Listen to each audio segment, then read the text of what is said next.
Welcome to episode number 13 of the Castbar. Blackhand's head is ready to be severed from his body as the doors of Blackrock Foundry are open. No worries though, love is in the air with World of Warcraft's Valentine's Day World event. We go over WoW as an eSport and get a different perspective of WoW's longevity from a retired player. Finally, we sum it all up by reviewing how we feel after slaughtering thousands of innocent people. Thank you, and enjoy.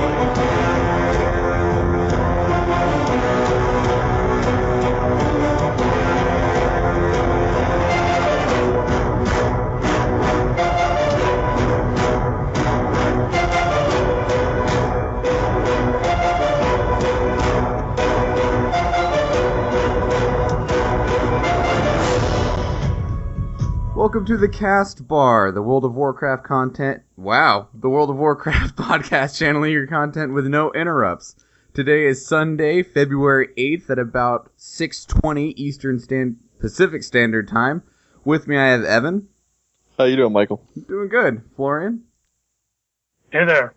And with us, we have a special guest named Tony. How's it going, Tony? Hey, how's it going? Pretty good. Great. I believe that is probably the most morbid intro I have written, and then I proceeded to stumble over it after I realized just what I had said. No worries, don't worry about it. No worries. Death and destruction all around. All right, Evan, what have you been up to this week? I'm enjoying some unseasonably warm weather. East Coast is getting hit with a little bit of heat wave. Temperatures up to 18°C. I don't know why I specify the temperature in Celsius, but that's because that's how I have it set up in my car for the multicultural expansion of experience. Because America does what we want, and the rest of the world does things a different way. That's why. Like, honestly, why we still use inches and not, centimeters and, miles instead of kilometers and all of this other stuff.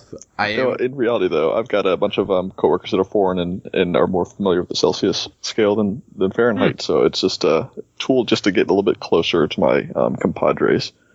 That's cool. Yeah. Seriously, though, America, come on, get with the times. It is warm. For those of us, it's about 45, getting up into the low 50s, I think, actually. So it's actually very nice, like shorts weather, which is good. The snow is nice, too, but, a little bit of shorts weather in February is always welcome. Just a little break. Alaska has been slammed the last, 3 days. Not with snow, just with ridiculous wind. Horrible, horrible wind. 50 to 80 mile an hour winds. It's terrible. It makes me think of Oklahoma all over again, and I don't like it. How about you, Florian? How's the how's the actual West Coast doing down there? Most of the West Coast seems okay. Unfortunately, the area I live in is currently entering its rainy season in February. So it's pretty much raining all day, almost all night, and I'm stuck inside. Upside is I get to make a lot of WoW progress. That's good. Is your connection holding up well enough to actually make progress on WoW?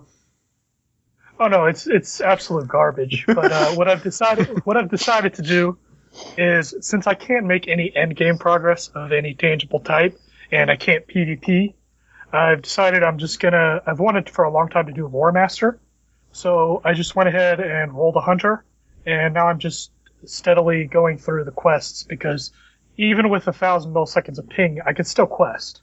Sure. It doesn't take any... there isn't any mob, really, that's going to be able to kill you just because you lag a little bit.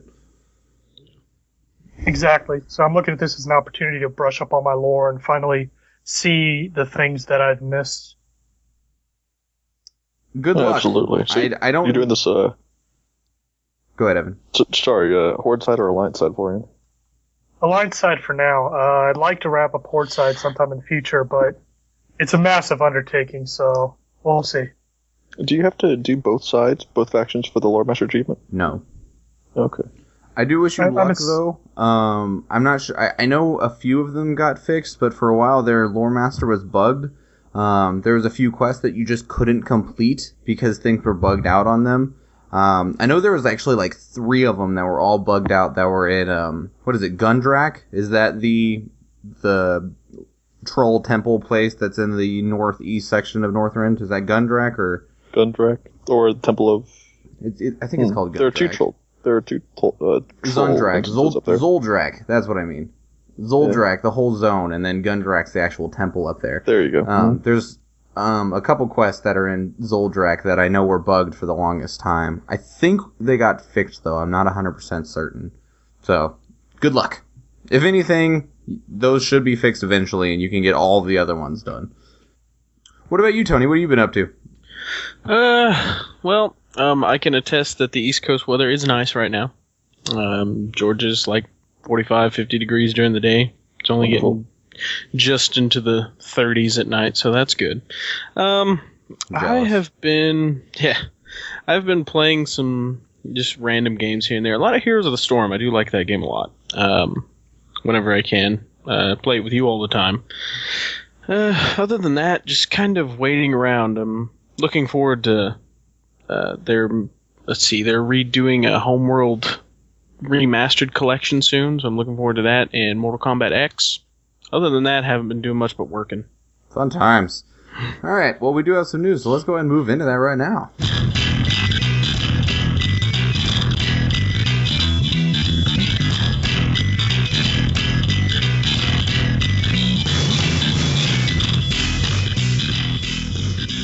Welcome, everybody. Hopefully you have gotten your first taste of trying to get your claws into Blackhand as the doors of Blackrock Foundry are open.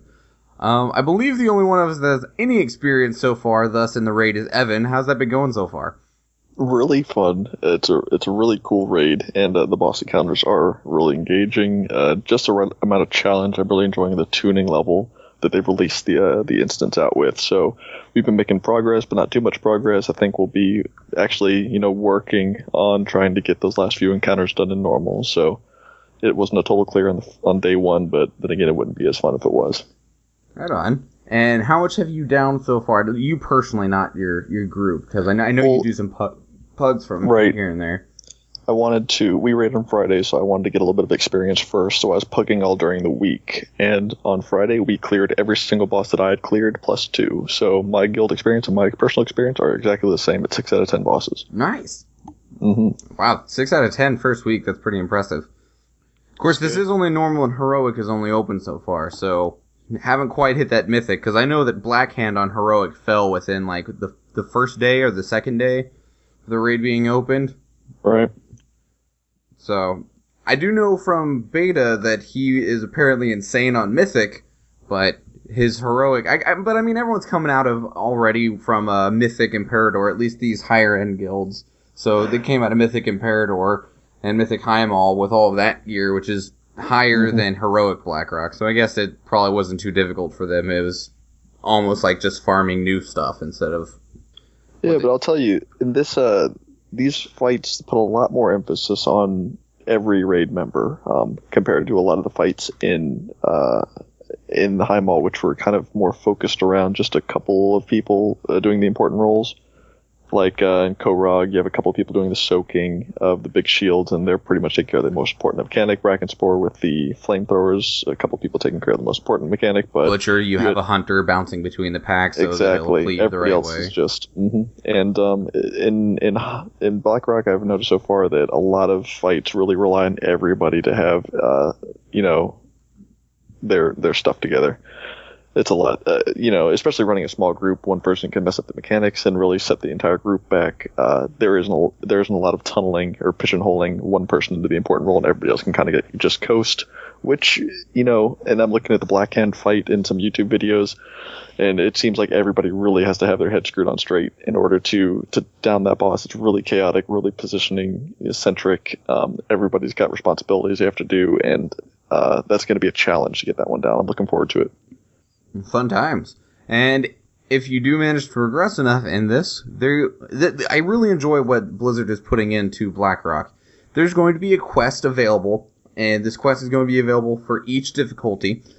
And if you so there's 3 wings in Blackrock Foundry, and if you defeat the end boss of each wing 4 times while you have this quest, I don't know if it's a buff or an item or something that you get, but it allows you to just skip all of the bosses and just go straight to Blackhand after that. So each week, if you only just want to go and kill Blackhand at the end of when raid resets and you just want to farm the end boss, you're totally able to just skip everything. You don't have to have a lockout or anything because you have this item.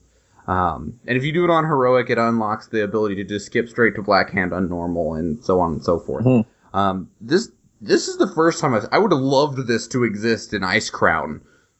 Right, because the teleporter pad's an Ice Crown. I think the biggest use of this is going to be corpse running, honestly, because the run from the entrance to the place, because there's no resetting the spawn point after you down a couple wings that I've seen so far. Like you have in High Mall, if you defeat, Korog, you appear in Korog's chamber every time you die. Every time I've died in this instance, I've appeared right back at the entrance, and that's a heroic run all the way back. If you're putting attempts on Black Hand, so I think it's a big time-saving mechanic. And what about you, Florin? Have you, with your connection, you haven't been able to really touch it much, have you? No, I haven't even been able to get through the door. Aw. But do you guys think that we'll see mechanics like not boss mechanics, this mechanic of skipping everything once you've cleared it, essentially cleared the whole raid 4 times, to be able to just skip to the end boss? Do you think this will be something that they do again?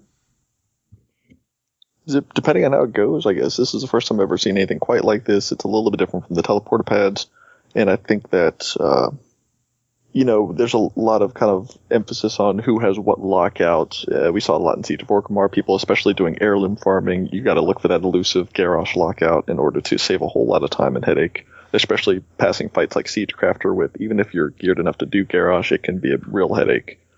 Sure. And so, yeah, Blizzard doesn't want to see those kinds of things where people are feeling kind of limited by the certain gameplay rules, and they're trying to change the rules around. So depending on how it all goes, I can definitely see more of this in the future.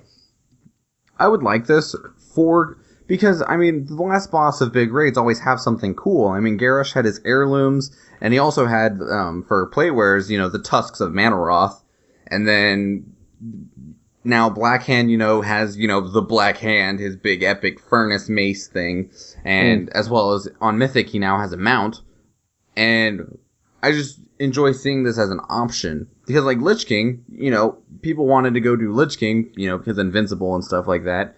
And it would be nice if, you killed Sindragosa 4 times, the Blood Queen 4 times, and Putricide 4 times. If you could just... Because his middle little teleporter pad doesn't work until you've killed all 3 of them. Right. So, it'd just be nice for this to be an option. I wonder. And how is the mount he drops? Is that a pretty attractive mount? Who? Black Hand or... Yeah. I haven't heard of a Black Hand's mount yet. He drops, what is it, a big... I think it's a big boar, and it has, like, armor and flames and stuff on it. It's pretty cool looking in all considerations of things. Let's see if I can't find it. Yeah, I'm looking myself. Yeah, it's just... people are... have to work really hard in order to get this, because I imagine it's one of those guaranteed mounts on Mythic at the moment, and it'll be reduced to a random chance mount after the content has kind of elapsed. Yeah, so it's the Iron Hoof Destroyer. Very nice. And looking it up, it's actually a Banta. It's bigger than a Rhino Banta that has a furnace on its side and plate armor and stuff. Oh yeah, it looks like a Kodo, right? Except bigger with more meat. I think that thing looks pretty cool, honestly. It's not like the Fey Dragon. It's not like the Wind Rider, but it's pretty cool. And then, like, right now, that's 100% drop on Mythic. Mythic isn't open until next week, I believe. And then after that, after probably either the next raid or after the expansion, that'll go down to the 1% chance. Wonderful. But yeah, so get out there and get doing your Black Hand. Love is in the air. All right, so this is the first step of my New Year's resolution we went over on our New Year's show. In that I said I was going to try and do a long strange trip. It's been, and so the first one is the Valentine's Day event, and that is Love is in the Air. It's lots of candy and mushy. There is a quest involved with it in which you guys go and stop these people who are trying to basically like mind control the world through colognes and perfumes. And so you have to go and stop them. And there's a daily dungeon associated with that in which you can get this big, beautiful love rocket mount. I don't particularly care for it, but I'm trying to get it anyway because I collect mounts. And Currently, it drops 635 necklaces. And yeah, so there's that. Have you guys started this at all? No, I haven't done it at all. Not terribly concerned with the rewards this time. The last, world event I did was the Brewfest because I was maining my Brewmaster Monk at the time, and I needed the Brewmaster title. And I've always been after the Brewmaster Kodo as well. But this event, you get the Pink Flamingo. I think that's a cool looking ground mount, but I don't really want to do all the farming. So it's kind of just an effort versus reward. It isn't really there for me this year. So have you already done most of the achievements then? Or you just don't care? No, I kind of play around when it has like a cool little relay race or like the Dark Moon Fair, but I don't really feel like farming the Lucky Charms all that much. The daily quests, I'm already out geared for the instance there, so I'm letting everybody else have their fun, and I'm not competing with them for the lovely charms. They can have those farm spots themselves, and maybe I'll come around to that next year depending on how I'm feeling. But they're Lucky Charms. They're tasty. What about you, Florian? I mean, you should be able to do this even with your latency right now, right? I'm technically able to do it. However, I don't want to. Just the holiday events in general, I don't really find them interesting or rewarding or interesting because mostly I play things that are interesting from either a lore perspective or from a getting better gear so I can kill more things perspective. And this just doesn't have either one, so... Well, and all the mounts, everything associated with this one is super goofy. I mean, because you can get a mount by getting enough love tokens, which you can get from dailies or farming up the Lucky Charms, but it's this big, ugly bird that's featherless. Like, it looks like someone fried an ostrich and painted it pink. And then the love rocket is this oversized pink rocket, and it's super goofy looking. What about you, Tony? When you were playing, did you do any of the world events, or did you just not care? I'll admit I'd probably be in the camp of not caring too much. I just didn't feel like doing it. I was like, I don't want to do these. They were nifty, but I just didn't want. I would do them a little bit, but I never tried to get anything out of them. Well, the way I'm looking at it now, I mean, I didn't want to completely skip out on what I said I was going to try and do on the very first event. But now I don't have to do this ever again. And I mean, it gives me E-Team points. It's given me like 150 achievement points. So there's that. At what cost, though? I heard that Love Prism, or Everybody Loves Me achievement was kind of a nightmare. Oh my god. Yeah, that was added this year, in which you had to have 50 stacks of this new charged toy on you at one time. The stacks only last for 10 seconds, and it resets if you get a new stack. So, I mean, one stack lasts for 10, 2 will reset it back to 10.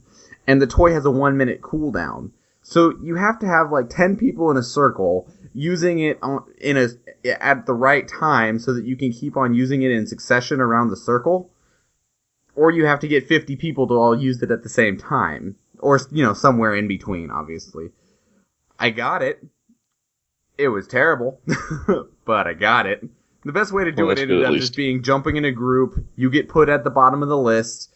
You take turns, you stand in a circle, and as many of you as you are, you sit there and cast it on them until they have it. Then they jump out of the circle and jump back in, and next person in line goes. It took me like 4 hours. Like, that one was so terrible. It's not required to get the Love Fool, the actual meta achievement. Right? But I did it anyway, because I'm a masochist. God, yeah. I can't imagine how something like that would look in real life, like some demented game of Duck Duck Goose. Yeah, basically. It was terrible, and everyone's like, Blizzard, I understand you want us to, like, work together and stuff, but holy jeez! Well, it seems like it was your idea here? Yeah. It was. Oh, gosh. Well, it's, not a required achievement for the meta, so I guess they're kind of meeting everybody halfway.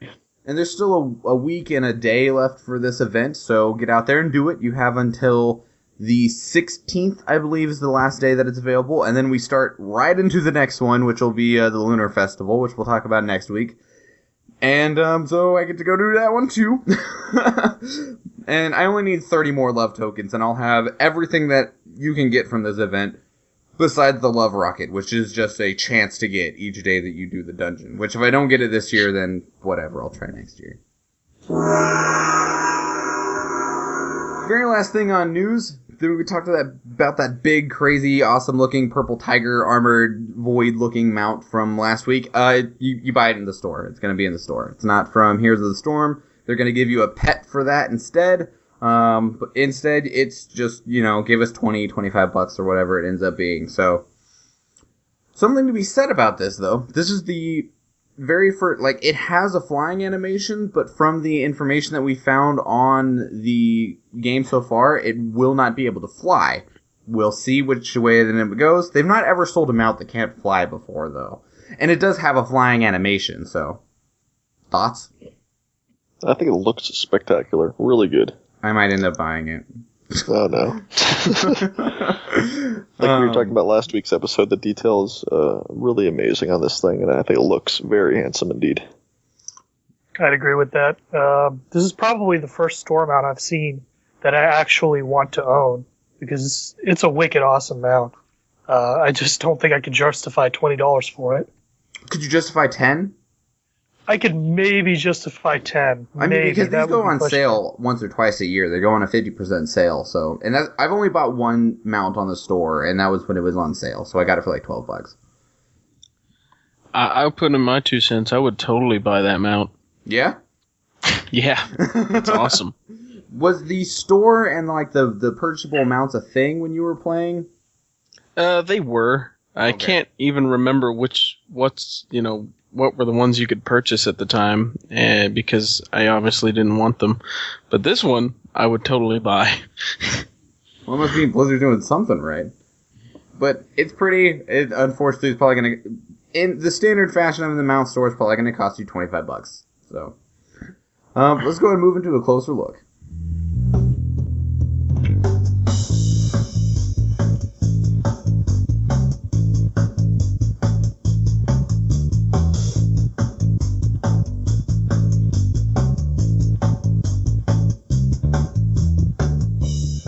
Welcome to a closer look. Every single week, we'll zoom in on something and give it a little bit more detail. It's very rarely newsworthy. It could be anything from a feature or just whatever it ends up that we decide is something that would be interesting to actually talk about a little bit more in depth than rather just a little blurb. And this week, we're going to be talking about WoW, and it's made several attempts to be an eSport, because there are competitive things in the World of Warcraft, and right now esports are so big. You have Hearthstone, which is, blowing up in the world of esports. Smite is getting bigger. League of Legends is probably right now the milestone. And even before any of these were around, StarCraft was huge in esports. We're trying, video games are slowly getting more and more respect in the world for all intents and purposes. So now we're looking, everything wants to be an esport now because, well, it does, one, draws a lot of money, and two, it allows the world of video games to expand. So now we look at something that's been around for a really long time, Warcraft. It's been around for 10 years, and it's kind of come and gone, and it kind of has a competitive scene, and it kind of doesn't. And as for an esport, though, where are we looking at? I mean, because there's two parts of this. There's the World First race, which is what happens when a raid comes out, and the highest difficulty is open, which now is Mythic. So, I mean, we talked about the race to World First for Mythic Imperator Margok. And then next week, I think it's next week, Mythic Blackrock opens, so there will be a race for who can kill Mythic Blackhand first. The problem with this is it's a one-time race only when the raid's open. The only other type of really thing that there is PvP. So you have arenas, which I believe Blizzard does an arena tournament every year at BlizzCon, and I believe it's 3v3, I believe. I could be wrong, I don't know, I don't follow it, dedicated. I'm not that dedicated to it. And then there's also rated battlegrounds. So this is what we have. Unfortunately, we're not currently that far along with it. Do you guys watch any of... Obviously, we keep up with things for the World First because it's, newsworthy, but what about, competitive PvP? Do you guys follow those at all? No, I don't follow them. I remember when they did the, I think, Wrath of the Lich King tournament way back when it was relevant, and I remember there being a tournament server that you could kind of join on and make a pre-made character, but that was basically the extent of it. I never followed up on BlizzCon. I don't follow BlizzCon news very closely at all. Didn't follow up on the tournament itself. I wasn't aware they actually kept doing that every year. I thought they might have tried it once or twice, but is that the case? I'm not entirely sure, at all. I mean, I know they did it last year. Go ahead, Tony. Oh, I was just going to say, I'm fairly sure that last year I saw that they had one. Very nice. An arena tournament.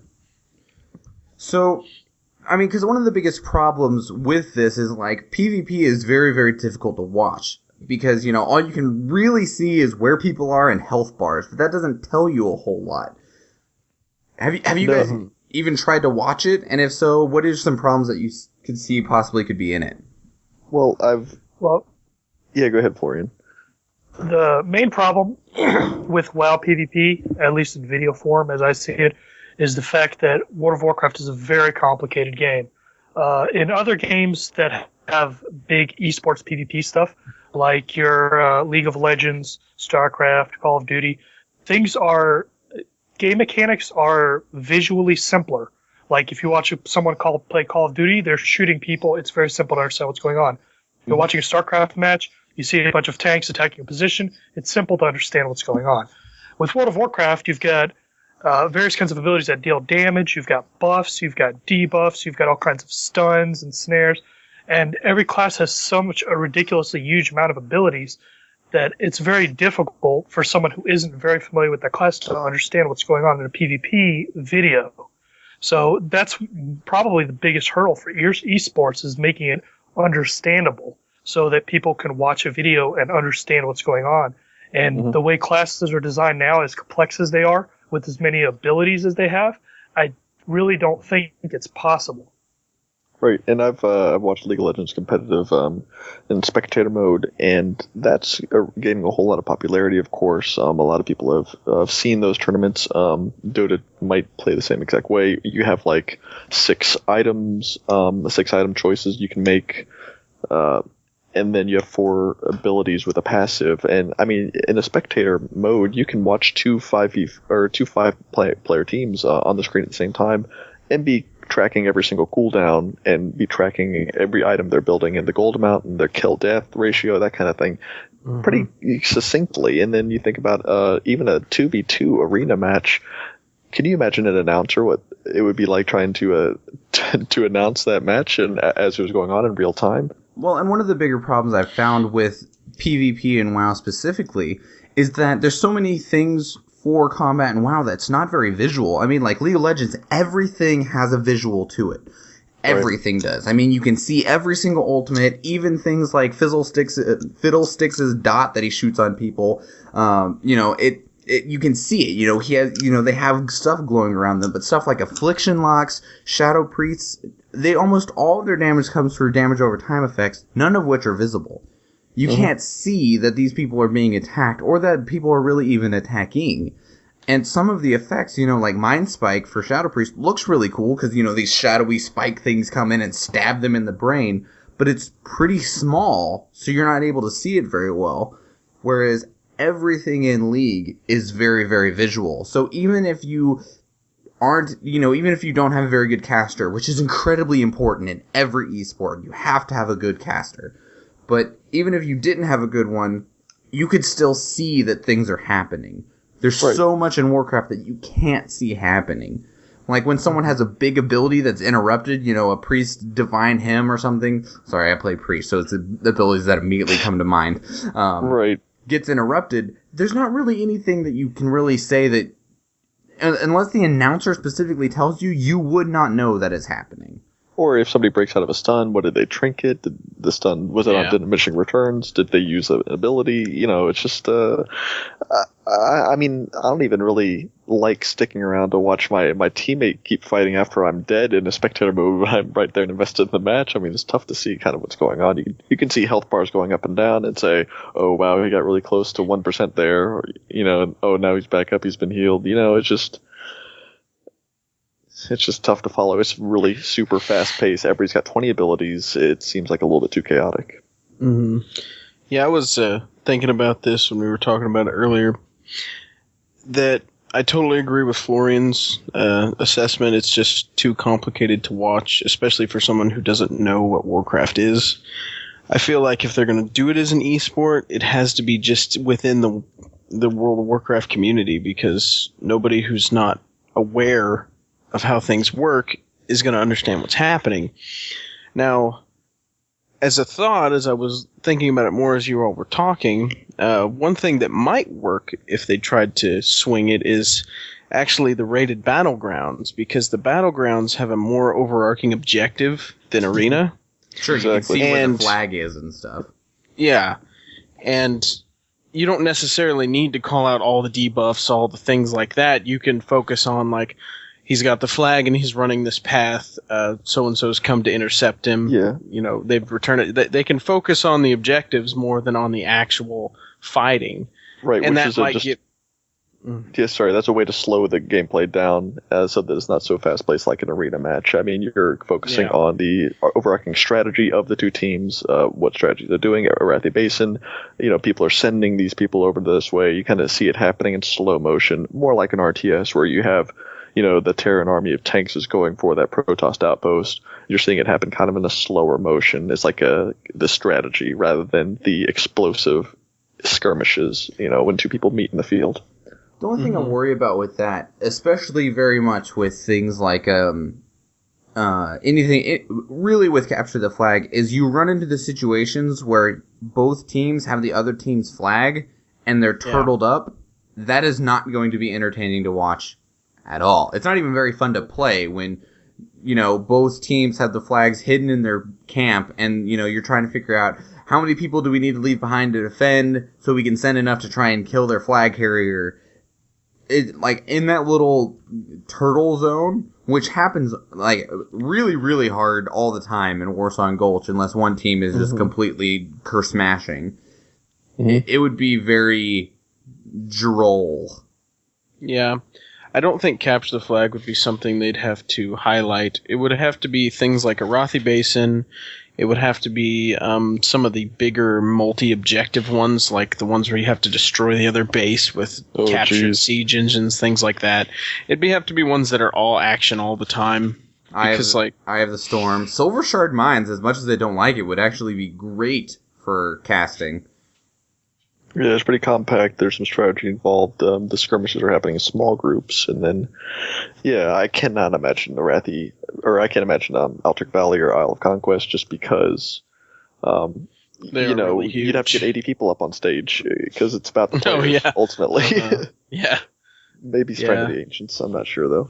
But nor does League of Legends broadcast in a tournament mode all of their game modes. I mean, they have 3 or 4 different game modes, and they only ever do Summoner's Rift 5v5, right? Because, although I think all of them would kind of lend themselves to the same kind of commentary and excitement and spectator, ness. I agree with Tony in that Capture the Flag might not be as impressive a spectator game. Well, and this is going to be one of the things that makes Heroes of the Storm so strong as an esport. Absolutely, people criticize it, but the games are quick, fast, they start immediately. I mean, that's one of the things that bugged me about League of Legends is that, nothing really happens for like 10 minutes. People get excited when there is a low-level team fight, but those are very, very rare. But Heroes of the Storm is immediately into it, and it's so objective-based, which I think a few of the maps in Warcraft could aim for, but it would be just so difficult. I don't even know if MMOs as a whole have a way to be an esport. What about Hearthstone? Because you play Hearthstone more than any of us. I'm not sure about Tony, but isn't that a big spectator sport as well? Yes, but that's not an MMO, though, is what I was specifying on. I mean, that's a card game, and it's also a very easy to watch card game, and everything is very visual. I mean, it's very, very hard for people to broadcast tournament Magic because, you have this weird thing of how do we set up the camera so that you can see the table and all of that. But Hearthstone, I mean, it's very large, and it fits in the size of a screen, whereas Magic, you've got to figure out how to make a camera, float over top of the table. But specifically for MMOs, whether it's, Rift, Guild Wars, Destiny, anything, Warcraft, RuneScape. Yeah, you'd almost have to put these people in a virtual reality suit and render their models in 3D in order to make it interesting. From the first person perspective, it might be more like an action movie, or like a boxing match, MMA, that kind of thing. Sure, like that's the thing is I just don't know at all if MMOs have a place for where they can perform an esport. I have no knowledge about Elder Scrolls Online, but I could even see a way to make a more competitive scene out of a game like Skyrim, because everything is so much more visual and up close. I mean, you can see, the spells that people have. I mean, because that would be much more like trying to cast, like a Call of Duty type scenario, except it's medieval Call of Duty. But I just don't see an opening for an MMO esport. I mean, even in WoW, they would have to take time and resources to develop a specific interface so that, everyone is, all of the health bars, go down the side, and, you can see everyone's health bar and, their cast bars, and, maybe, 5 or 6 of their big abilities, so you can see that they're on cooldown, and, they light up and stuff, and, if someone gets interrupted, then you'd have to, see this, there has to be something that's engaging, because like I said, interrupts, dots, casting, for the most part, all of that you don't see. Yeah. I feel like, though, I don't think Blizzard is going to really put any effort behind making WoW a more of an esport. It's going to have, if somebody wants it to happen, it's going to have to be like a third party, some company pick it up to do it, because I think Blizzard's putting all their esport stuff behind Heroes of the Storm and now Overwatch. That's going to be where their esport is. Anything esports related to WoW is probably just going to be niche inside of the game, like anybody who plays it. Yeah, it's unfortunate because there is a lot of competitiveness that is involved with arenas and PvP, but it's just not going to be something that's really an option, unfortunately, no matter how you look at it. Yeah, we'll see. I don't think they're going to make any sweeping changes to the PvP system in general in order to make it more viewable by a spectator audience. I think it's pretty much fine where it is in this little niche. I mean, people really go ham for the PvP scene in general and being competitive on their different servers for the arena seasons, and then having some kind of tournament at BlizzCon where you're surrounded by people who have more of a skill in reading what's on the screen during an arena match.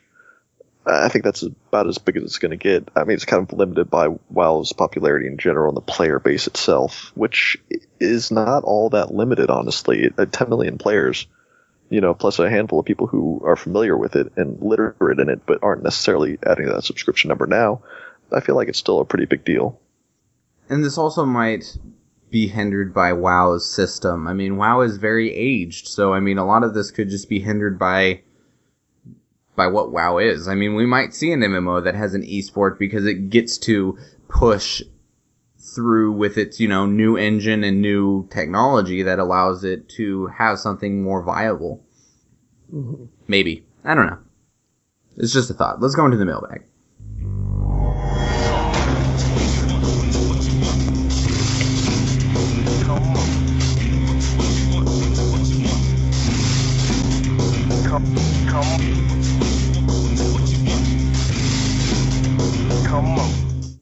Welcome to the mailbag, everybody. You can email your questions to thecastbar@gmail.com. Send us a tweet at Castbar Podcast.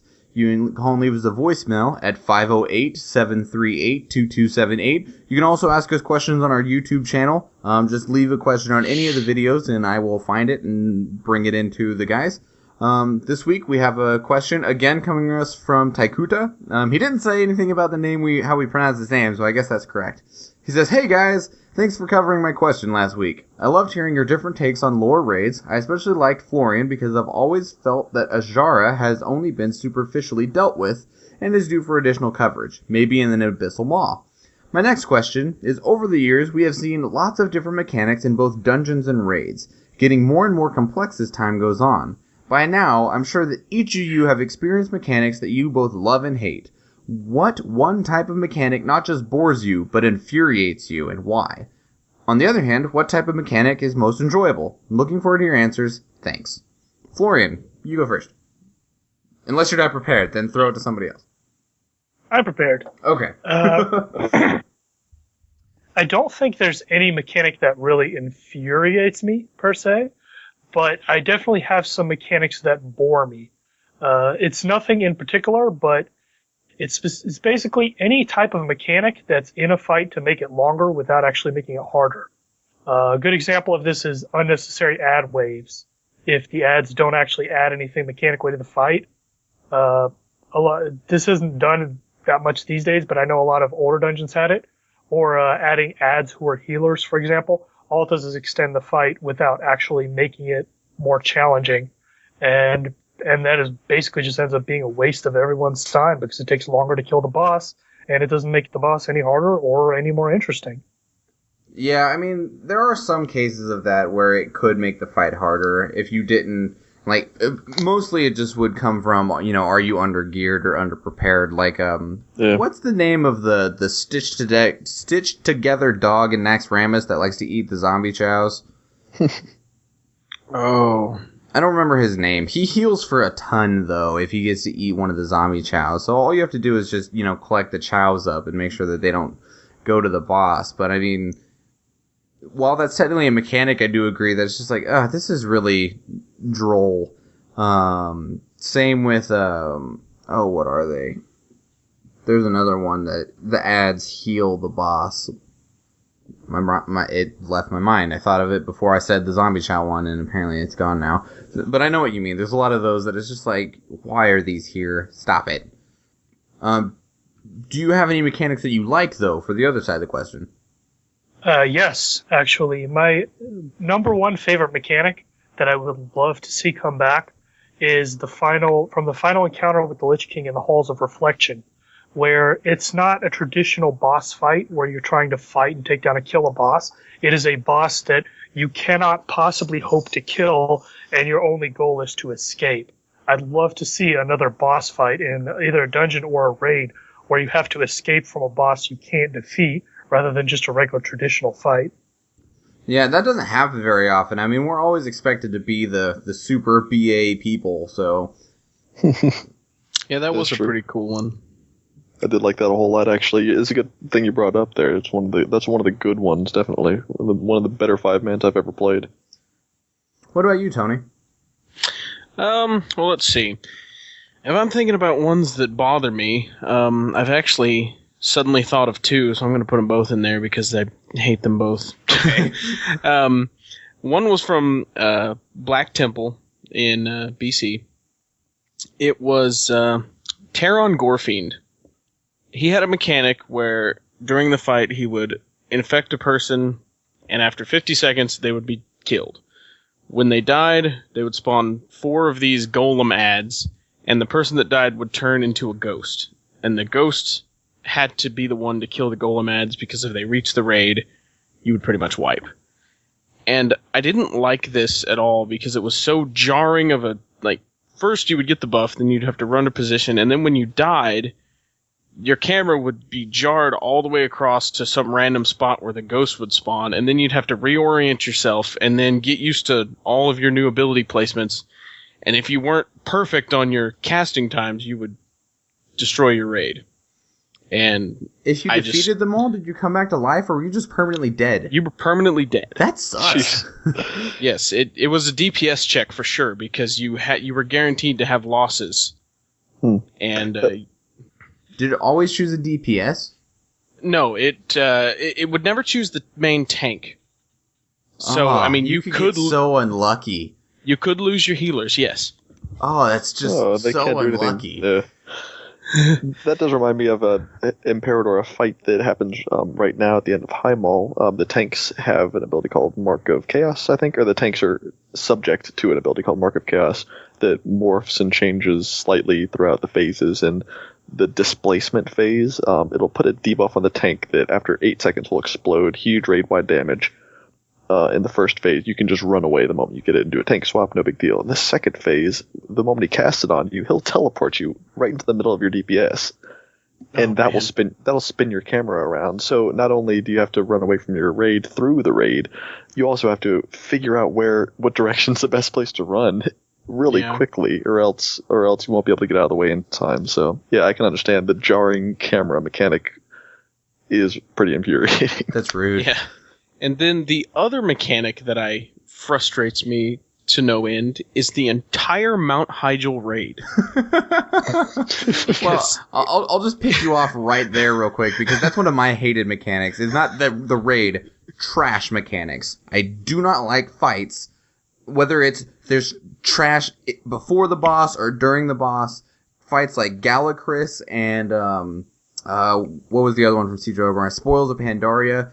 As Tony said, all of the Battle for Mount Hyjal, where there's just the fight is just waves and waves of trash. I hate it. I don't like you already made me do trash between bosses. Don't make the boss fight be trash. Mm-hmm. Because that's just rude. Sorry, go ahead. Okay. Well, yeah, that's a very good, I can see it's very frustrating for multiple people. But yes, that raid was very silly because you didn't get the trash until you started the fight, and then they just came in waves. And even if you made it to the boss, if you died, you had to start the waves completely over again, wasting time, because you already know you can kill them. Yeah. Can we just get to the boss? But going on to another note of something that I liked, one of my favorite mechanics was during the fight with Kel'Thas Sunstrider in BC.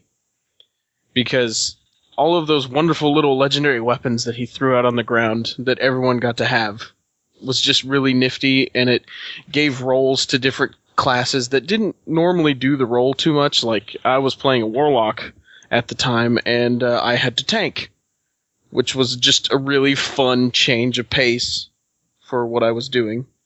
And just all those items and the abilities that they gave you were really fun and interesting. So those items I remember were incredibly overpowered. And like you said, they made your role change. I wish we could see more like this happen on a permanent level. I mean, I know people have requested Warlock tanks and stuff to happen in the past, but I mean, if it really is, something that could be made to happen now with an item, I think that would be something that'd be pretty cool to see. Mm-hmm. Yeah. What about you, Evan? Hated and loved mechanics.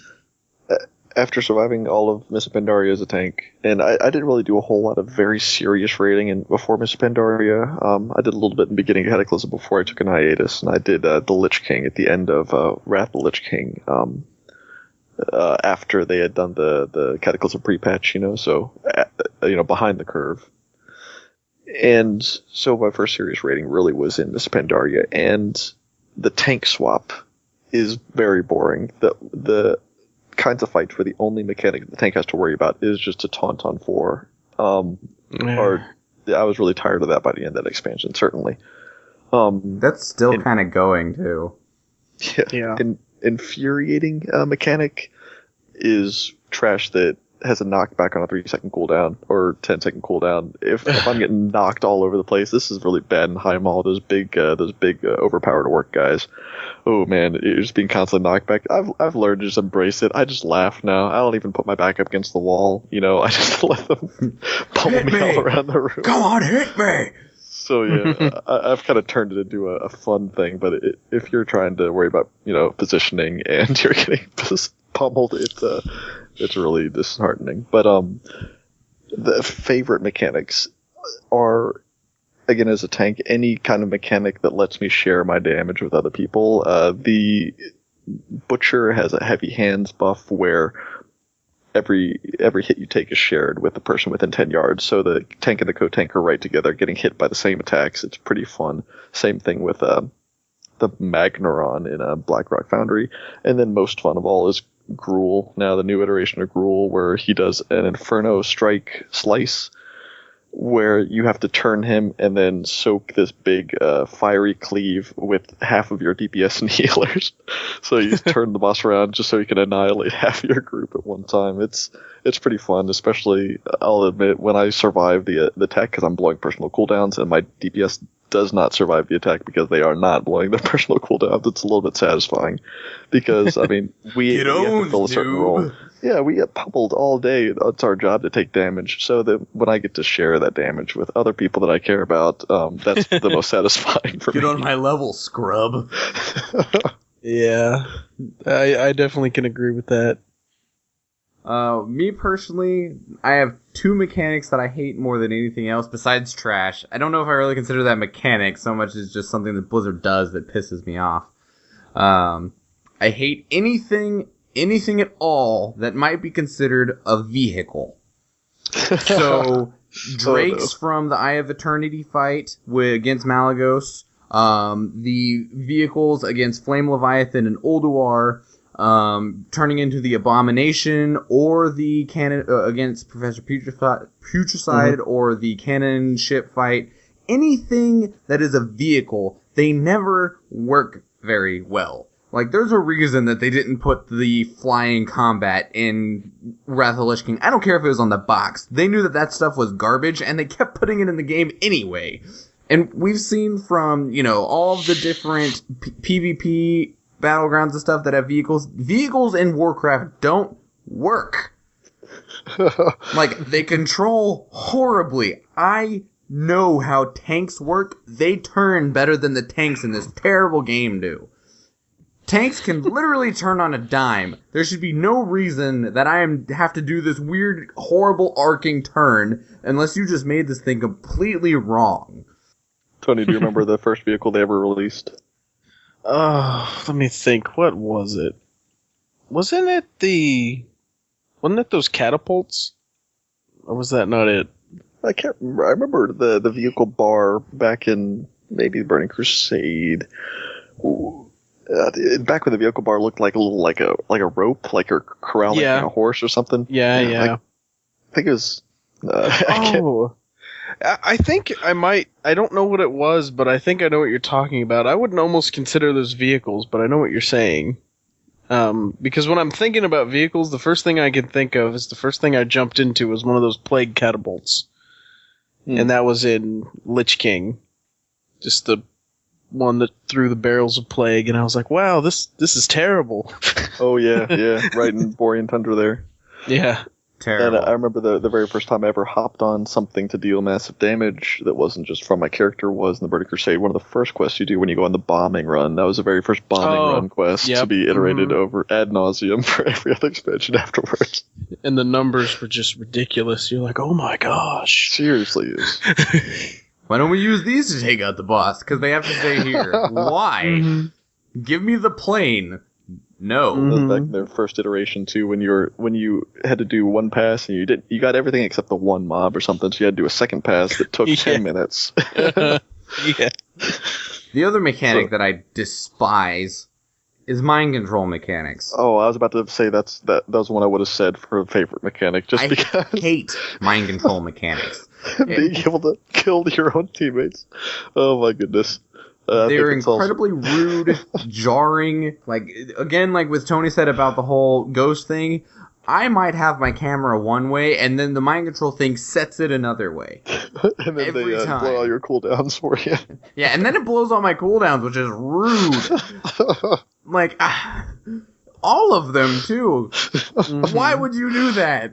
And, like, seriously, get out of my head. Like, that's not fair. Like, there's some bot, like, and it's specifically mind control.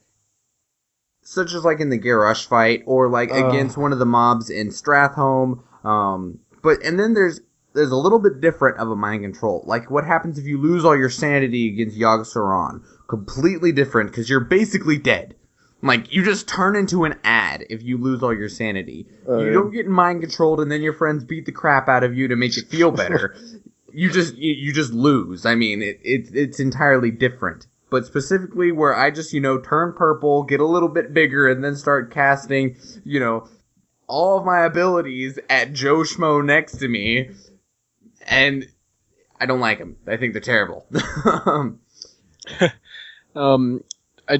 Speaking of mind control, I don't know if anybody's ever had the issue of dueling your friendly priest friend on top of like a bridge, let's say between the Tower of Karzan, and they're like, "Oh, let's just, I won't mind control you, I promise." Dominate mind, jump you off. Bye! I love it because one of my friends was doing that, and I was like, "Yeah, I know he's gonna do that." So I just had my hand hovering over the my trinket, and he mind controlled me, and I trinketed, and he jumped off the ledge.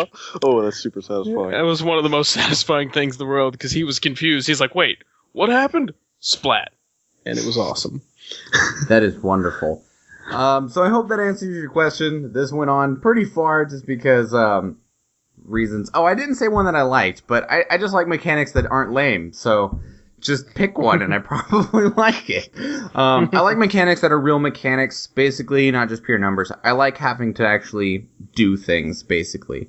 I do not have a bumper to go into this little bonus section, so I'm just going to play this. You guys suck.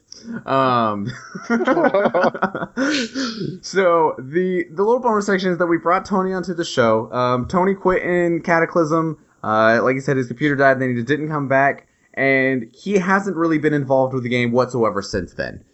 He doesn't keep up with anything. He had somebody suggest for him to listen to the show. He did, and then he came onto the show because we wanted to talk to him about a little bit of the difference between, like, us, we play the game currently, we're immersed in it, we know what's happening, whereas he hasn't really been involved with it, anything in any way, for the last, how long was Cataclysm, 4 years ago?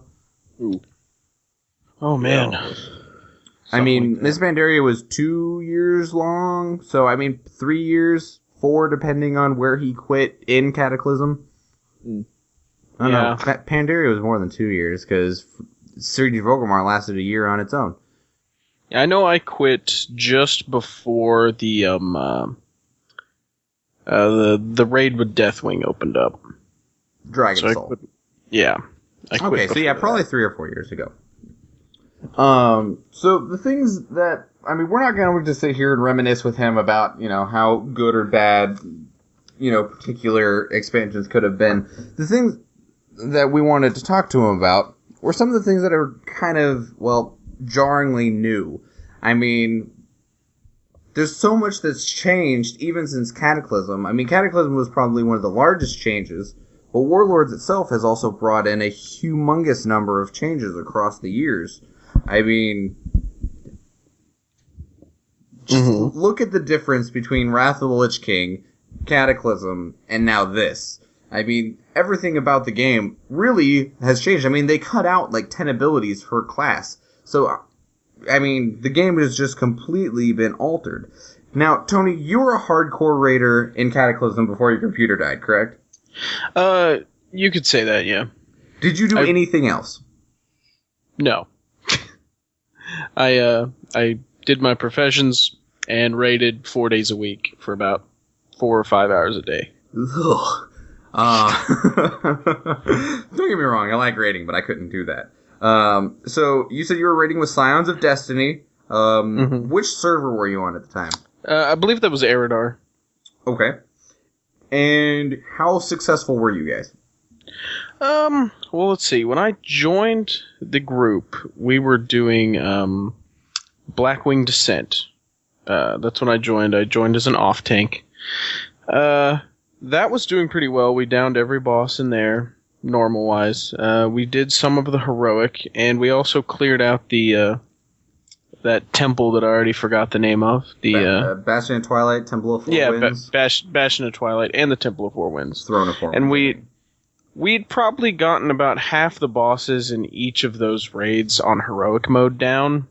Okay. And we were working on Bastion of Twilight heroic when my computer decided to I'll just say my processor's pins broke because it welded itself to the heatsink, and when I pulled the heatsink off, I broke some of the pins, and I was like, oh. So that kind of happened. Anyway, that sounds very concerning, and I hope my computer never does that. That sounds like a possibility for burning the house down.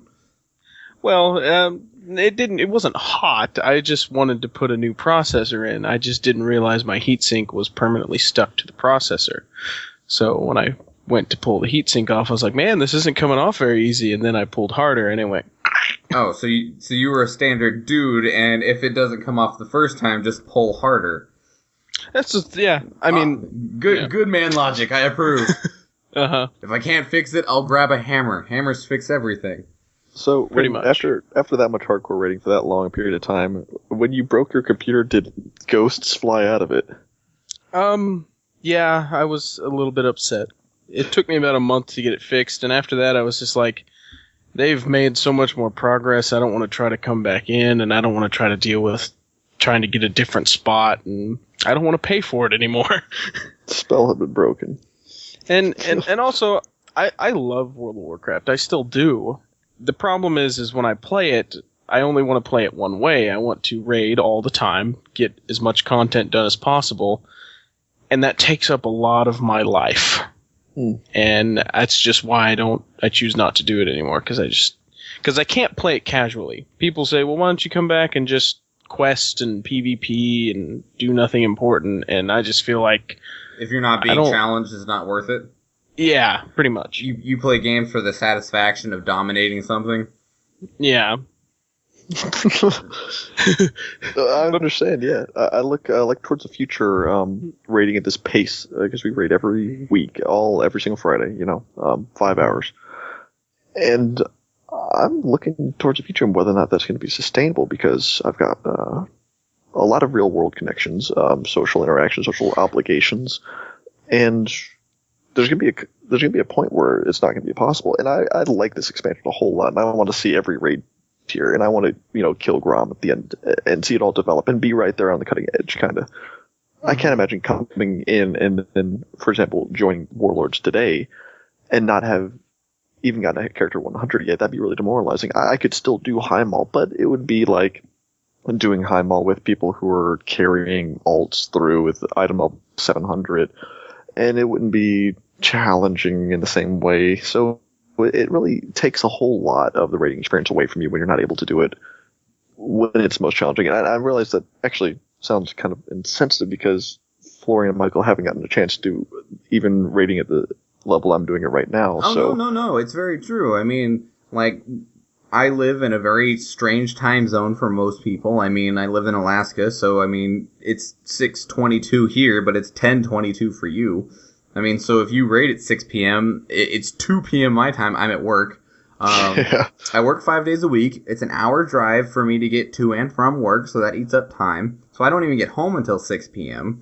But, I mean, then both me and my significant other skate and roller derby, and we have practice 3 or 4 days a week. And we also have a 5-year-old kid. Well, she turns 5 tomorrow. And so, technically roller derby is a hobby just the same way that Warcraft is. I enjoy it because it's physical, and also, I currently already have that connection like you do with, your other raiders. You have these people that you do these things with, and you get that companionship. And also it's physical, which means that I won't, become this fat, horrible blob.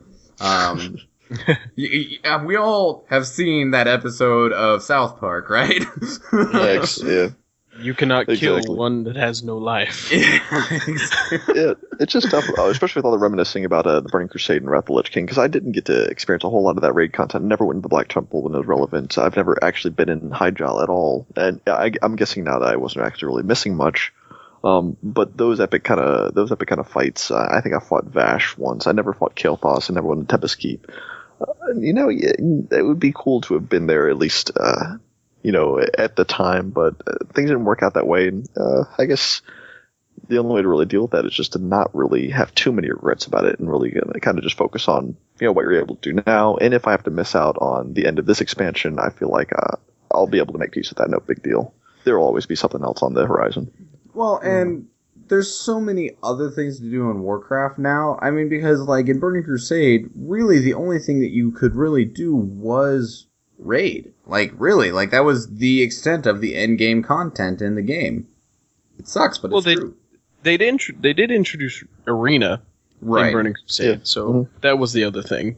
Burning Crusade was my baby, though. That was my favorite expansion. Yeah, it almost seems like in Burning Crusade, and you can chime in this too, Tony.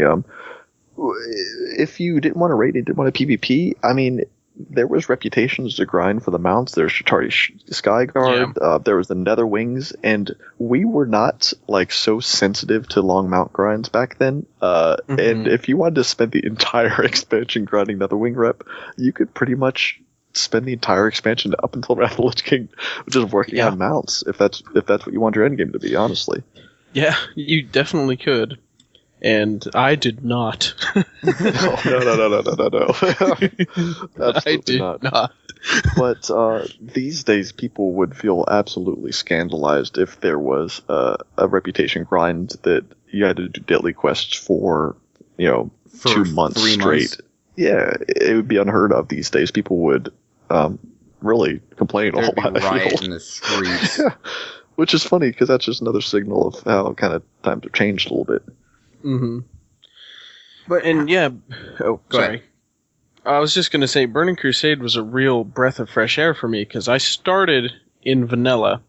Probably, I got to level 60 probably 2 months or maybe 3 months before Burning Crusade launched. And I got to level 60 and I was really excited and I wanted to do these raid things, and I found out there's these huge gates that are just like, oh, you can't raid until you get all this stuff that's impossible to get. It's not impossible, but at the time I was just like, what? And you need 40 people and 150 fire resistance to go into Molten Core. Core and all of this. It was so difficult. So, one of the things that I really wanted to talk to you about, Tony, and bringing you on the show for, was you have a very interesting perspective on the success of WoW and also the reason why it's not going anywhere. And, I mean, all the time we have, WildStar coming out, Guild Wars 2 coming out, Rift, what was it, Lair? I don't know. There's another one to start with an L. And they're always like, oh man, here comes the WoW killer. This is going to be the ones to bring them down. And it never does. And you had a very interesting take on that. And if you want to just open that up for us real quick. Well, my whole opinion on why none of these MMOs have killed WoW or have a chance to kill WoW is... I'm sure you've heard the standard first thing. They're very similar. Especially, for instance, you mentioned Rift. Rift plays exactly like World of Warcraft. It just had a couple new mechanics that were different. But it was prettier. In technical terms, I mean, you could argue that WoW's cartoon effects are pretty, but from a technical standpoint, it was a prettier game. Exactly. But... what I've seen with a lot of these games, one of the games that I almost got into, I just didn't end up buying it because money, was actually WildStar. I loved that game. It had a really good combat system, really good mechanics. PvP was a little bit crazy, but other than that, it was fun. But a lot of these games, someone who's playing WoW and they're tired of it, they've been playing it forever. They see this new game come out, and they're like, oh, look, WildStar. It looks really pretty and cool and has all these cool effects. They'll jump ship from WoW or maybe even leave their subscription active and just start this up, and they'll grind all the way to the max level, get a group together, because they know how to raid. They're smart, especially if they're longtime raiders from World of Warcraft. They'll get a group together, start doing the raid, and they'll find out, the in-game raid doesn't have enough new mechanics that make it challenging for them, and they figure it out quickly because they've done this for a long time in World of Warcraft that has an established timeline and tons of content, and they'll beat it rather fast. I mean, even new World of Warcraft raids are just destroyed within a couple days. Yeah, I mean, the world first race for Imperator Margok took 5 days. I mean, I do not expect Blackhand to live that much longer. Especially because when people went into Imperator Margok, they were still running off of what gear they'd gotten from the beginning expansion. However, the people going against Mythic Blackhand now have tons of gear from Mythic Heimal.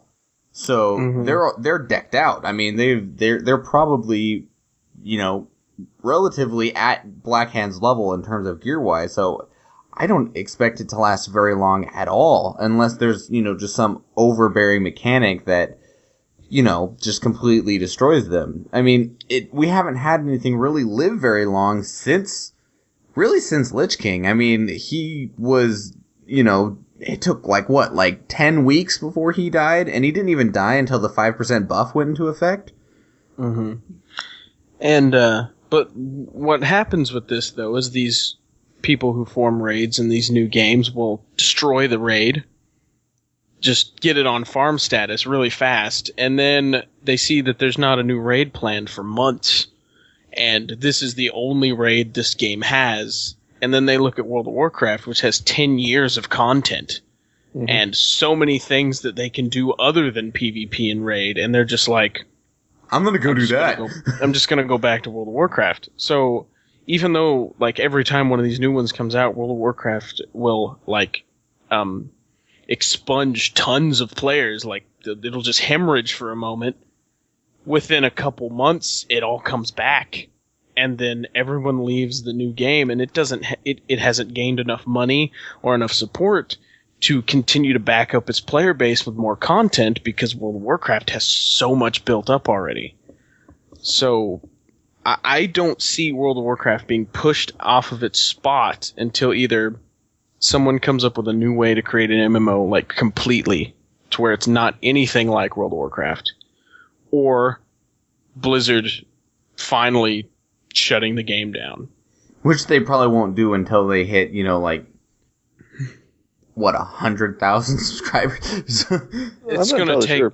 It would take a lot. When you think about it, EverQuest 1, Ultima Online, Lineage are all still active. They have servers, and I think they've kind of stopped really attracting new players. I think they've stopped really hemorrhaging old players, and they've reduced their server capacity to match that they're bringing in. So it's like what I say, they're leveled off, and I think they'll stay around for as long as people are continuing to log in, which might be literally forever. It might be till 2092, if that game is released in 1992 or whatever.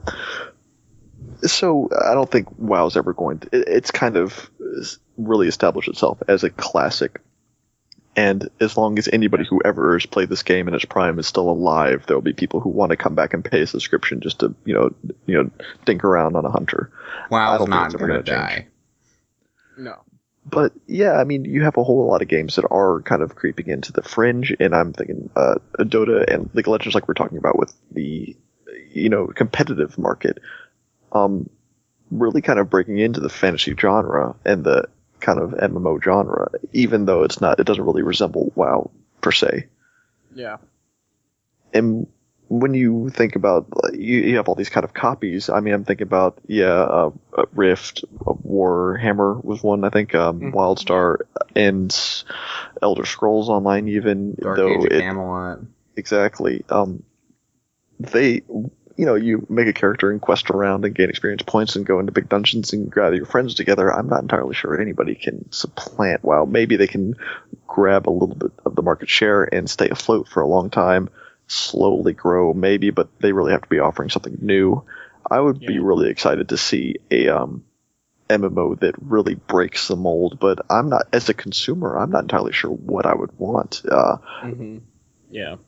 Well, and breaking the mold, even if you don't know what you want, what breaks the mold? I mean, because so many people they think that they're doing that. Whether it's WildStar, which has its active battle mechanics, where everything can be dodged and stuff like that, or everyone thinks they're doing something different, but in essence, these MMO RPGs, specifically RPGs, I mean, because, people are still trying for the MMO first-person shooters and stuff like that, but we don't talk about them.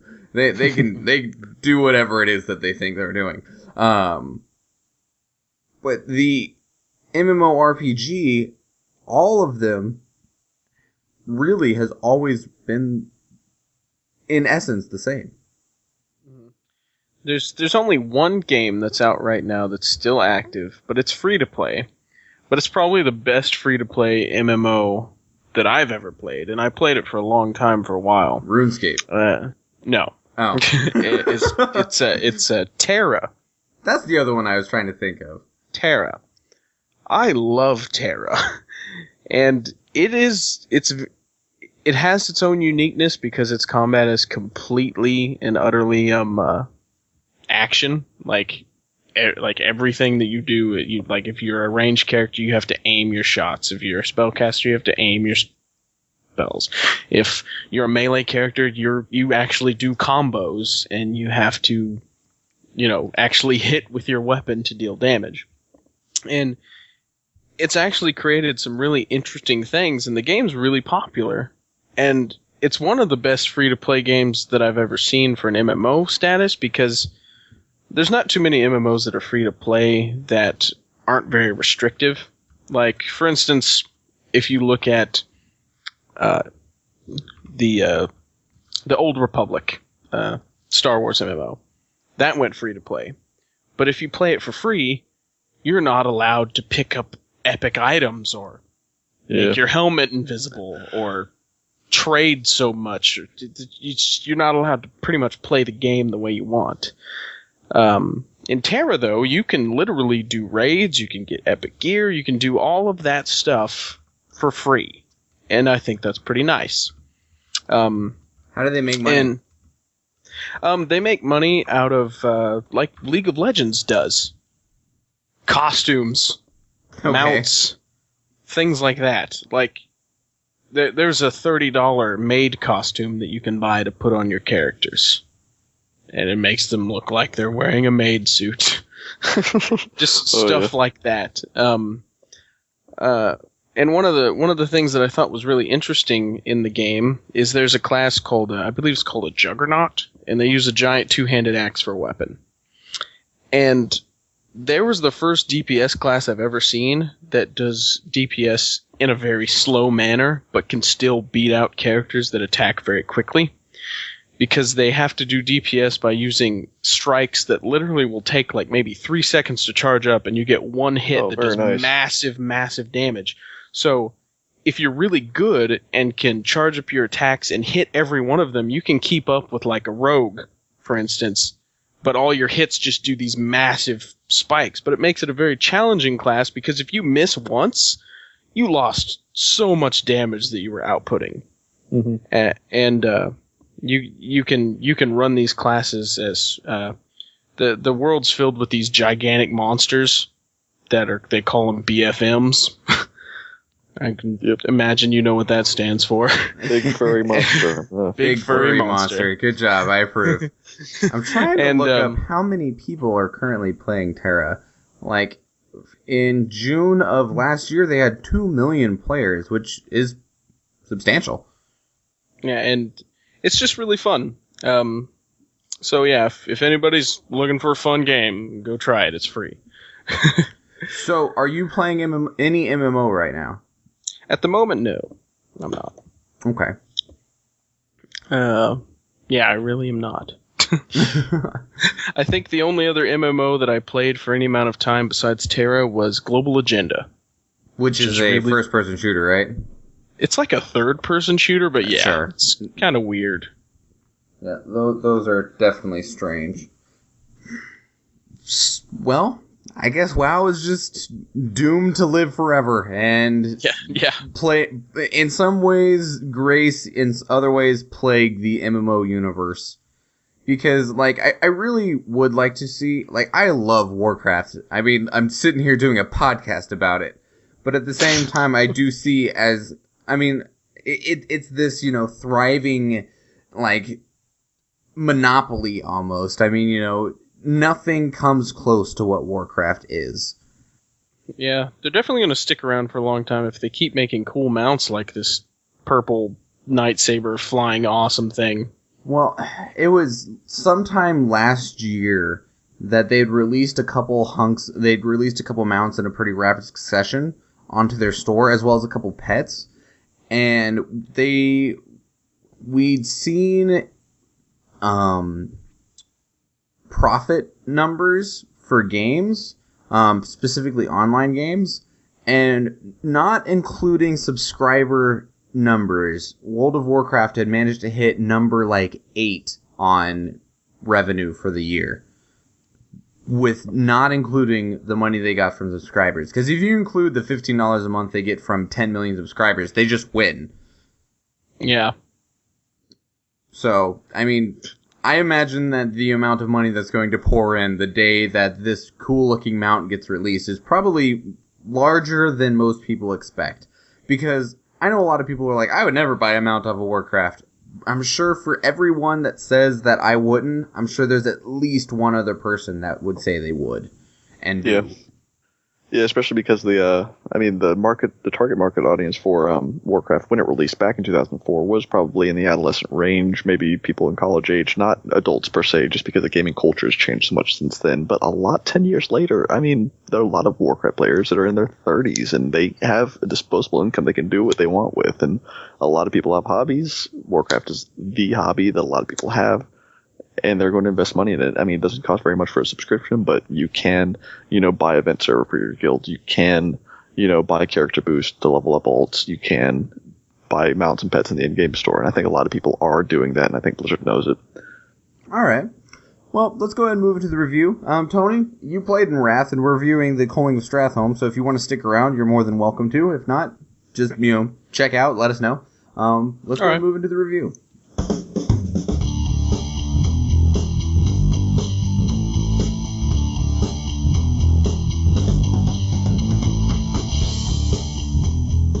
Welcome to the review, everybody. We will review something every week, whether it is a class, a race, a dungeon, a raid, a quest line, a battleground. We'll review something. Normally, we break the review into 3 separate sections: ambience, gameplay, and lore. And this week we're going to try something a little bit different, and we're just going to throw all 3 of those together. We ran a little bit long in a couple sections, and, we always want to see what might work better for, because sometimes we do go longer in some sections, even in the review section itself. Sometimes gameplay just goes, yeah, bosses, cool, good. So we're going to see how this goes if we just talk about the whole dungeon as a whole, like just, the whole thing. Culling of Stratholme was a raid in Wrath of the Lich King, where you are sent back in time because the Infinite Dragonflight is trying to mess up some things going on in the past. That would initially prevent Arthas from becoming the Lich King, which would cause all sorts of other problems because timey-wimey stuff. So, one of the things that I first want to say is that if you don't already know, if you are level, 90, go back, do this raid on Heroic. You'll smash through it really quick, especially with the way that the number squish is. Just before you defeat the final boss, turn around and go down the other hallway that's on your right. Down there should be a black dragon that's channeling a spell at some smaller little dragon. Kill him, free mount. Okay, just saying, it's free mount. You have 16 minutes to get there. It's the Bronze Drake, so there's a free mount essentially in this. It used to be difficult to get to because you at level this getting through all of this was a little bit more difficult than it is now, where you just clearly, yeah. Heroic mode only, though. What? Heroic mode only, yeah, though. Only on Heroic. Just blaze through it and run around the corner and kill him. If you don't have the mount, there's no reason not to go get it. Unless you just don't want it, which I understand. If you don't want it, that's fine. I just want all the mounts I can get my grubby little hands on. Especially because I really want to get the Mountain of Mounts awards. I'm at 130 something right now. It should be much higher, but I don't want to go back and do the reputation grind that they were talking about in Burning Crusade earlier. So guys, we'll just open it up. Florian, just say something. Anything. Words. Is he there? Did he die? Oh no. Tony, go. I'm here. I'm totally here. Okay. So, Culling of Stratholme. It's a really rad dungeon. Yeah. Why would I not be?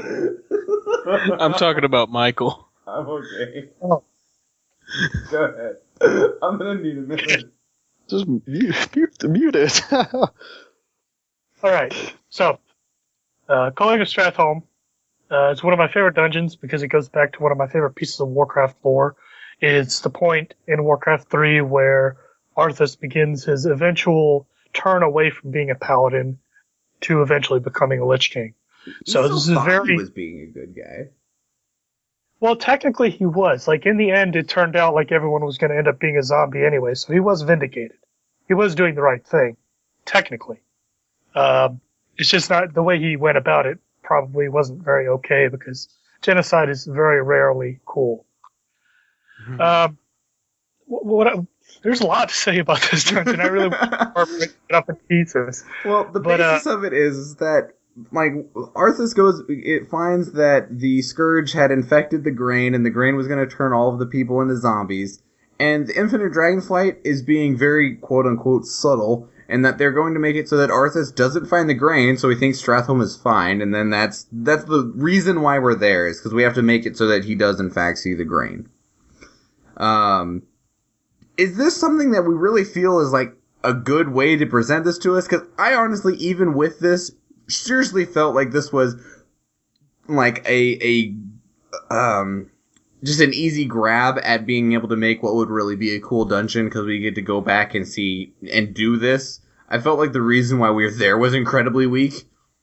Well, I mean, that's technically the lore reason, but I think the real reason we went there is because a lot of people who play World of Warcraft did not play the Warcraft games, and in Wrath of the Lich King especially, they set up a really strong lore for Arthas and the Scourge, so this was their way of giving players who never played Warcraft 3 some of the backstory of Arthas and how he eventually got to Northrend and became the Lich King.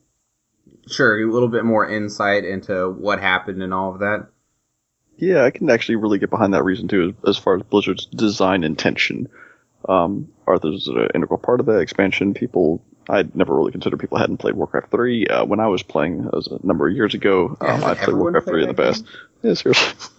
But yeah, I mean, people might not be familiar with him, and in which case the expansion in its entirety would probably have been lost on them a little bit. So, yeah, at the very end, Mal'Ganis, I guess, says, "Follow me to Northrend."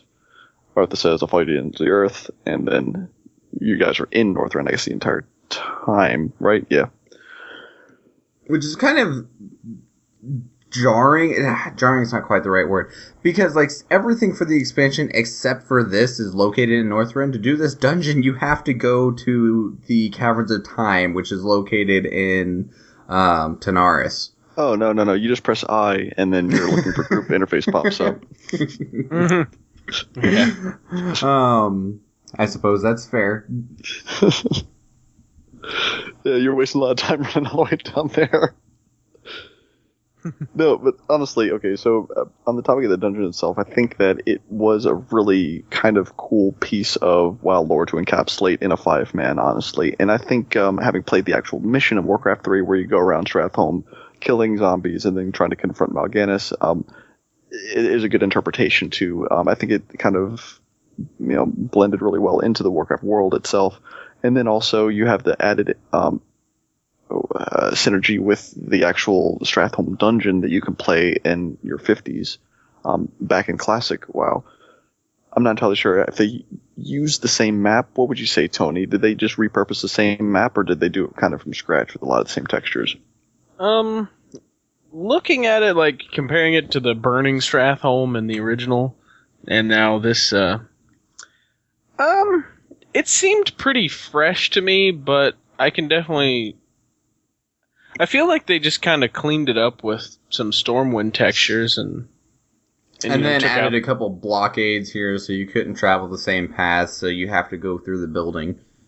Yeah, pretty much. I really did like this raid, though. It was dungeon. It was very fun. Right. The very first thing we have to do after setting the grain free and then watching the also reinterpretation of the RP between Arthas, Luther, and Jaina. Mm-hmm. And then we go in, and the very first encounter we have is this basically black morass, violet hold, portals, waves, coming wave 1 of 17, wave 2 of 17. Speaking of kind of infuriating dungeon mechanics. Yeah. It's a lot of wasted time there. I think it was pretty well done, though. You aren't waiting for portals to open necessarily. You have like the little tiny weak zombies in the middle kind of mucking you up and keeping people in combat. That infinitely respawn. Exactly. I think it was a different take on it. It wasn't. The only qualm I have with the whole thing is that going back and leveling alts, people aren't really quick on the uptake of how to look for where the next mini boss is. You look at the map, find the flag. Exactly, but you don't have to look at the map in any other dungeon. Sure. The opening a map might be something they've never done before, honestly. And then, of course, if you're really with it, you can say, "Oh, Festival Lane, I was just there last wave. It's over there on the left," not necessarily stumbling around looking for the little white flag in the map. I mean, regardless, I just hope for everybody's sake that every group that goes in there has one person that knows what's going on, or else that'd be a really frustrating dungeon to have to suffer through. Mm-hmm. Well, and like those little zombies, I mean, at the time, I mean, now with the power change that happened in Cataclysm, they're, significantly less impressive. But I mean, those were legitimate, like, difficult terrain to get through when there was all those zombies. I mean, and then after you get through the building and defeat the second or third boss, I forget the number because of the bosses involved with the creep waves. You have to go through that back corridor that's just filled to the brim with ghouls and zombies and A-bombs, and that was legitimately difficult. And there was the achievement to get the red proto-drake that was in here, of that you had to kill 100 of those zombies within 60 seconds. Oh yeah, I actually got that one. I got that entire meta. I think it was pretty fun. You have to clear the entire dungeon, station one person or one team at the front of the inn and one team at the back of the inn, and then run along and killing as many as possible on both sides at the same time. That was pretty cool to coordinate, actually. I like that. Mm-hmm. You could also, if you were incredibly beefcake, have a quick tank be pulling them through. Yeah. And then just run all the way down and have strong AoE. It was really hard, and you had to no way. Oh, yeah, this is how we did it the first time, and then we found out about your way that you're talking about. That was so much better. Yeah, I think I remember trying to do that. We just tried to pull 100 of them at once and kill them all. It doesn't work well. Right, you could probably do it now. I mean, even at level, you could probably do it now with how overpowered we are, but...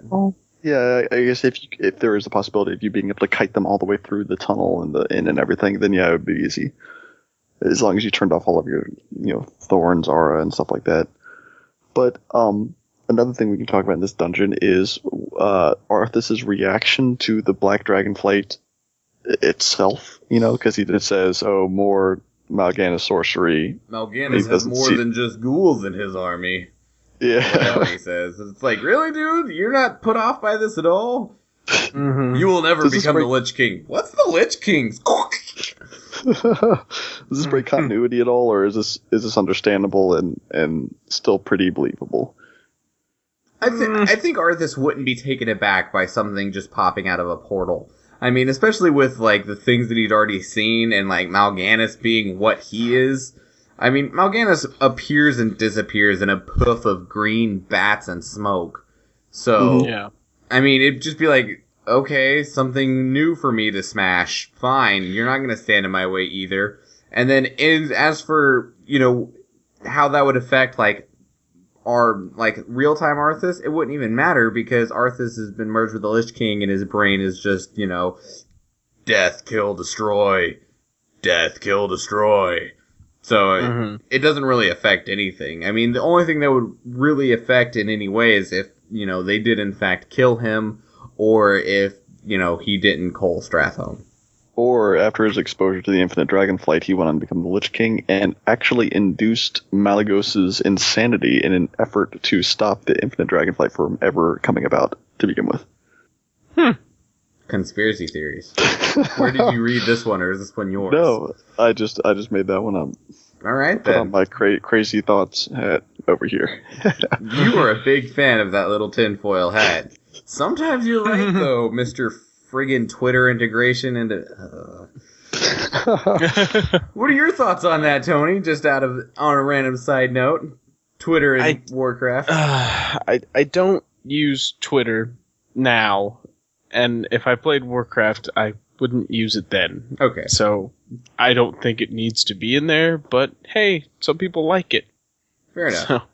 So, is there anything in this dungeon that really stuck out to any of you? Like, just that really made it...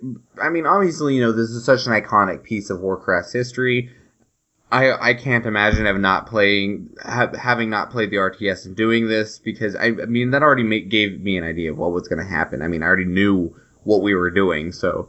But, I mean, not having done this, I guess the entire dungeon itself, I mean, you literally just go in there and slaughter a town. Mm-hmm. It was, I thought it was pretty fresh and neat. I liked all the zombies, the constant threat of combat. It made it pretty challenging, especially at the time when it first released. I'll admit we farmed it a lot once it got on Heroic, and it kind of got fun to see how much we could pull without dying. But yeah, it was a really fresh take on a dungeon. I really liked just the congestion of all the enemies, and I thought it was really neat. This is probably one of the only times that I have enjoyed there being a ton of trash, and the reason why is the trash it feels heavy. It felt obviously this was at the time, when I'm trying to gear up and stuff, and this dungeon was genuinely difficult.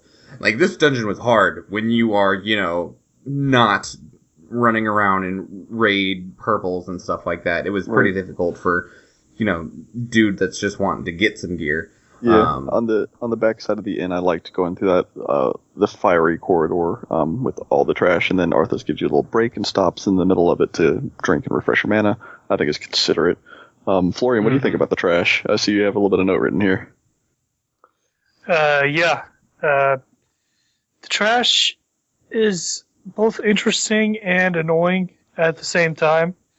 It doesn't. My main problem with the trash is that aside from keeping you in combat, which was probably its original intent, to keep you in combat so you can't heal up as quickly, and it's harder for you to hit that 30-minute timer. Mana. Aside from that, yeah, pretty much. Aside from that, it doesn't really do anything. Like, going back to the instance at a higher level, it's really boring trash. Of course, then the bosses are boring trash, so it doesn't really matter. Yeah, the trash. The bosses just might live through a single hit if you rolled low. Pretty much. The two things that stood out to me most was first, this is mostly an ambience thing, is that the developers, the people who made the dungeon, did a really good job of gradually taking it from this peaceful, idyllic, like, small town scene. Oh, yeah. And as you go through the dungeon, everything slowly gets more depraved and destroyed. There's less citizens, more undead. Previously, you'd see an abandoned cart and some food. Then you'd see some zombies, like, eating, I guess, a dude, and some carts on fire. And they did a really good job, like, starting out with this idyllic country scene and then just going down to just madness and destruction. And they do it in a really gradual way so that you barely notice it if you're not paying attention. Mm-hmm. Well, yeah, then when you get to Mal'Ganis' little area at the end, it's super dark and horrific. Spider webs all over the place. He must have summoned those in. I think the whole invasion kind of happened rather quickly. Make sure we get some spider webs up in here. Mm-hmm. That makes sense. I mean, yeah, I'm guessing, like, Florian had a really good point. The kind of progression is pretty stark, very intense. You have the town outside, which is just normal. It looks completely fine. And then going in, you have these people saying, "Hey, what's going on, Prince Arthas? Blah blah blah." Mm-hmm. And then, oh man, it's so awesome that you're here. Why are you about to hit me with that hammer? Yeah, seriously. And then you just fall on your knees after you get. Never mind. Some weird physics going on there, but then it seems like Mal'Ganis kind of ports in all of these undead kind of instantly, such that you have the people in the front of the dungeon who have no idea anything's wrong, and then in the back of the dungeon, literally burning with literally hundreds of zombies. It seems like it happened kind of instantly. It's not like the back of Stratholme is burning while the people in the front are just saying, "Hey, what a great day." And then you go into this last room, and there's spider webs. I'm thinking he must have summoned in the spider webs too. Probably. I mean, and like, this really is a time progression dungeon. I mean, just because we can run from the front to the back, I mean, technically all this stuff is all, in the game, is loaded at the same time. But if we were technically more immersed, it's supposed to be, it's progressively getting worse because, like, even in the RTS mission, you know, as you kill more of them, he also takes control of more of them. So as time goes on, or as, you know, as you get farther in the dungeon, it just keeps getting worse. So even though it's really hard to portray from a gameplay perspective unless you use like really heavy phasing or anything like that, I think that's what they were going for, is that everything just keeps on getting more on fire and more dead as you get farther through the dungeon because more time has passed. Mm-hmm. And like the spiderwebs, I mean, there are Nerubians that you fight in the very first part of the dungeon. So they could be back there making spiderwebs. We got a spiderweb up the place a little bit. We got Malaganis here. You gotta make this place a little bit more homey. Alright, though. So, Evan, just as a whole, since we did this a little bit differently, what would you grade this dungeon? Well, the lore is solid. And the gameplay is... I can't remember the second boss, Colonel Lord Epoch. Not too bad. And he's technically the third boss, because there's 2 bosses involved with the trash in the beginning. Oh, yeah, Meat Hook and the Necromancer. And then the last boss, I can't remember any of the boss's mechanics. Basically, it's the journey itself, the starting in the grain thing, and then doing the waves of minions, and then getting kind of trapped in with the Infinite Dragonflight spawning every once in a while. I think it was a pretty cool dungeon. Definitely focused on the trash a lot. I would say, given the setting being so relevant to the expansion itself, the lore behind it, and the trash being kind of novel and going out on a limb with that, I would give this place a B, definitely. What about you, Florian? Overall, I would give it an A-. The only things that are keeping it from getting an A+ are, first of all, the whole Infinite Dragonflight thing feels really just shoehorned in. It's never explained why they're there, or what they're doing, or what they have to do with anything. And of course, as I explained earlier, that's probably because Blizzard's had their own reasons for putting it in. And the other thing that took it down to an A- was that in the large area out in front of Stratholme, where you're like in this really big area that looks like you could explore it, if you try to run out into that wilderness, you just end up hitting invisible walls. Dun, dun, dun, dun, dun. They completely kill immersion, and there's nothing I hate more than an invisible wall. Yeah, invisible wall hurts. Yeah. It doesn't even fade out. Though, being that open is kind of cool. I mean, technically it's still linear. It just doesn't feel as linear because you do start in a very open area. And you can go pretty far before that invisible wall comes into effect. That is true. Mm-hmm. Well, and Tony, how about you? Let's see, rating on a letter scale, I would probably go with the A- as well, because I had a lot of fun with this dungeon, even though I did it way too many times. And yeah, the lore, I thought the lore was really, really cool, just running around with Arthas and watching him slaughter a town and helping him do that. It was fun. Does it weigh on your conscience at night anymore, Tony? No. They were all zombies. It was justified. No, it's perfectly fine. Best friend's a zombie. Take his head off. He's the zombie now. It doesn't matter. Yep, exactly. Boom, got it. That's how you gotta think. That's how you gotta think. I'm gonna give this dungeon a flat A. I really, really like seeing Stratholme before it was on fire. Even if it becomes on fire, I like seeing Stratholme not on fire. The ambience in it is actually really, really strong. The gameplay in it, obviously, for the true power that this gameplay had to offer, that opportunity is gone. Even if you do it at level, the power rework just makes it you're still just overpowered. You'd have to do this dungeon at like level 60 in order for it to feel the same. And then lore is this dungeon is nothing but lore. I mean, it's completely based off of lore. Everything in it is pure lore that has already been established. And I could care less what the Infinite Dragonflight's doing, because really all this dungeon is just getting to go back and enjoy something from the past. Much more successfully than like the End Time dungeons. Well, not End Time, the Well of Eternity and whatever the other one was that were in Cataclysm.